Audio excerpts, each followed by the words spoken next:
Et bonjour les amis. Eh bien, une vidéo aujourd'hui pour vous montrer que sur le chemin, c'est pas toujours le grand soleil. Il pleut depuis hier. Et là, il est 10h30. Il y a eu pas mal d'averses, ça s'est arrêté. Peut-être que ça va se calmer. Et je vais vers le soleil, donc c'est bon signe. Par là-bas. Voilà, là-bas il y a le soleil. Mais oui, c'est pas toujours, voilà, c'est pour montrer les aléas du chemin. Des fois, ça m'est arrivé de marcher toute la journée sous la pluie et c'est vrai que c'est usant moralement. Et puis, je ne l'ai pas encore fait et j'aimerais remercier toutes les personnes qui m'envoient des messages de soutien, des petits mots gentils, des personnes, que ce soit par Facebook, sur la chaîne, là, dans les commentaires, ou pour les personnes qui me connaissent aussi en direct par SMS. Donc merci, c'est chaleureux, ça fait du bien. C'est vrai que sur le chemin comme ça, en plus je rencontre personne. Il n'y a personne sur ce chemin. Je croise un petit peu des randonneurs, mais là ça fait 2 jours que j'ai croisé personne. C'est impressionnant, c'est la première fois que je fais un chemin où je ne vois si peu de personnes. Après je comprends, vu qu'il est difficile, qu'il soit peu usité. Donc là merci à tous ceux qui m'ont envoyé des mots. Les personnes aussi qui m'envoient des messages comme quoi elles sont contentes de voyager en regardant les vidéos, ça me fait plaisir, donc ça me réjouit d'être en relation avec vous de cette manière-ci. Voilà, donc alors j'ai encore une petite anecdote, parce que quand on est en chemin comme ça, il y en a des anecdotes, hein. On en vit des choses. Et hier, je suis arrivé à Comus, un joli petit village, d'ailleurs qui est aux 3/4 de maisons secondaires, presque tout était vide. Et enfin, je me suis arrêté avant Comus parce que je voulais dormir dehors. Hier, il faisait super beau. Et je trouve un super spot à peu près à 800 mètres avant Comus. Et je me dis, je vais dormir là, je vais me poser là, je vais rester là. Comme ça, je vais dormir à la belle étoile, profiter du paysage et et de la nuit étoilée. Et je pose mon sac à dos, je le cache parce que je n'avais plus d'eau. Et il fallait que je descende à Comus pour aller chercher de l'eau et je savais qu'il y avait une fontaine. Et donc je prends mes bouteilles et je descends sur Comus. Et arrivé un moment à un embranchement, c'était soit je descendais direct à Comus, mais c'était par un sentier rocailleux, et j'avais quand même marché 23 ou 24 km, puis plus le cumul des autres jours, je me dis, ouh, je vais me la faire cool, il est 15h30, c'est pas pressé. Et il y avait une route qui contournait le village, mais qui était un peu plus long, mais c'était damé. Donc je me dis, bah, c'est cool, je vais faire, je vais prendre par là. Je vous raconte ça parce que ça a son importance pour la suite de l'histoire. Et donc je fais par la route pour aller plus vite.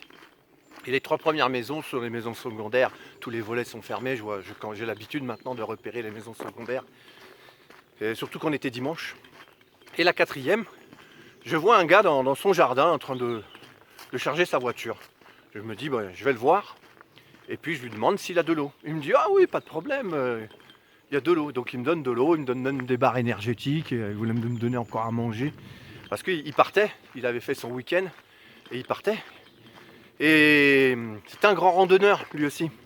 Donc il avait fait Compostelle et d'autres. Donc il a commencé à me poser des questions, d'où est-ce que j'arrivais, tout ça. Et puis on a papoté une bonne demi-heure. C'était très sympa. Et il m'a même proposé, il m'avait dit si j'étais resté, je t'aurais invité à manger. C'est bien dommage, j'aurais passé une belle soirée, ça aurait été super sympa avec ce gars qui randonne beaucoup aussi. Il m'a parlé de sentiers justement. Il dit tiens, il y a des appels.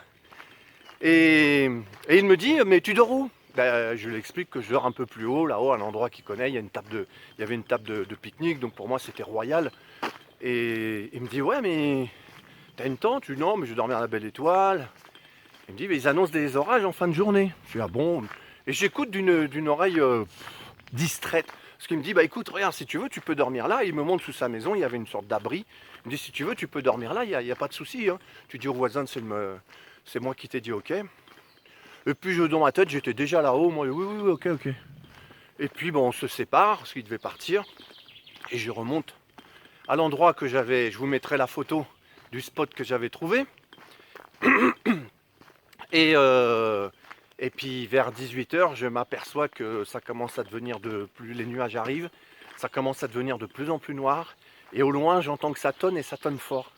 Et là, je me dis, ouh, Pascal, peut-être que d'un seul coup, je entends la voix de Denis qui fait écho, qui me dit, et que je vois l'endroit bien protégé. Et puis je sentais que ça allait être un gros orage, du gros grain. Et avec du vent, il y avait déjà du vent qui se soulevait. Je dis, ouh, ça va sonner. Parce que c'était pas un orage comme des fois on voit, c'est juste un orage qui arrive, ça pleut et ça part. Là, c'était noir de partout. Je dis, ça va, ça risque de bastonner. Et là, je remballe tout assez rapidement. Je descends, heureusement, c'était pas très loin, il y avait 800 mètres. Et je vais à sa maison. Il n'y avait pas de barrière. Et je m'installe là où il m'avait proposé. Et je vous mettrai aussi les vidéos, vous verrez. C'est sympa. Et bien en fait, heureusement, parce que il a plu, il y a eu l'orage, donc ça a bien bastonné. Mais après, ça a continué de pleuvoir presque toute la nuit et jusqu'à ce matin, à 9h30. Vous voyez, quand je suis parti, c'était plus léger, mais ça pleuvait encore. Il n'y a que là, ça fait 20 minutes que ça s'est arrêté. Et puis comme je vous l'ai montré, heureusement, je vais vers le soleil. Donc ça va s'arranger. Donc voilà, c'est encore une belle anecdote du chemin. J'en ai plein des anecdotes comme ça où on est guidé. Je suis guidé, on est guidé. Parce que quand je remets tout en place, si j'étais descendu par le sentier, jamais j'allais là-bas, j'allais à la fontaine, je prenais de l'eau, je remontais et j'aurais été en difficulté. Et quand on parle des guides qui sont autour de nous et qui nous guident justement, là j'en vois encore un exemple vraiment fort de m'avoir détourné, de m'avoir emmené chercher de l'eau, de rencontrer ce gars. Ça aurait pu être quelqu'un qui m'aurait juste donné de l'eau, puis au revoir, merci, bye bye. Non, le gars est randonneur, il fait je sais ce que c'est, hein, moi de dormir dehors, des fois c'est galère, hein, je sais. Et hop, il connaissait la problématique. Et et voilà, il me propose ce lieu et je finis là. Donc c'est super, c'est super. Donc là je vais, il me reste 3 jours, je crois, 3 ou 4 jours, 3 jours, y compris celui-ci. Et je marche, alors c'est une petite journée aujourd'hui, parce que pour finir à Foix, j'ai raccourci les étapes. Et aujourd'hui je vais à Montségur.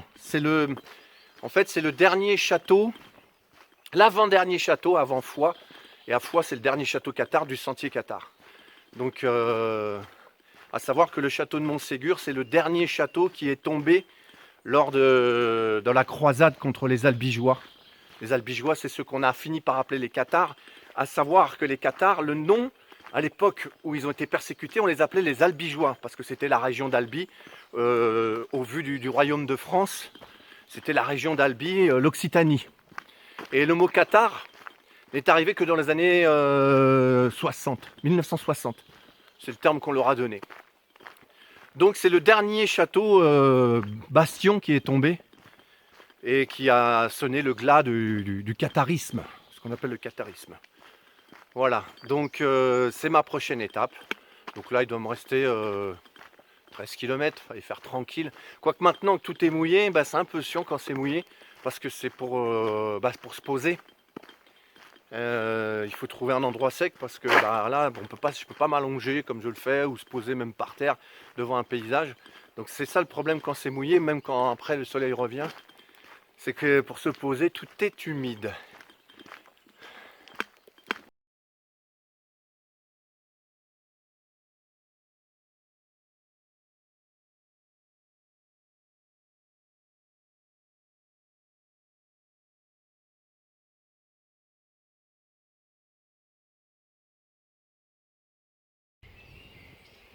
Voilà, me voilà arrivé à Montségur.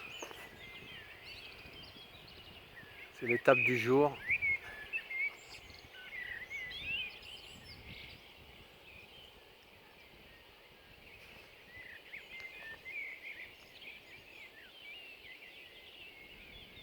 Qui n'a pas été facile, comme beaucoup d'étapes. Et puis là-haut,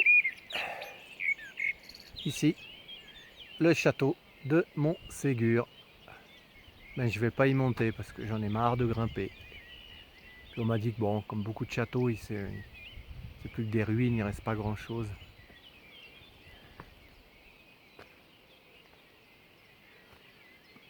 Et là, le petit village de Montségur.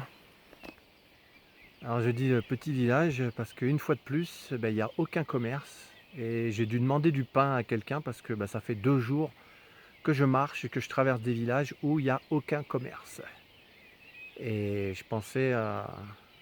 Alors, heureusement, il me reste 2-3 bricoles à manger, mais sinon après j'ai plus rien. Mais ça va, demain je vais vers Montferrier. On m'a dit que là-bas il y aurait une épicerie où je pourrais me faire des commissions. C'est à 7 km. Et donc c'est vraiment... waouh! La région est désertique, quoi. Il y a beaucoup de villages où il n'y a plus un commerce.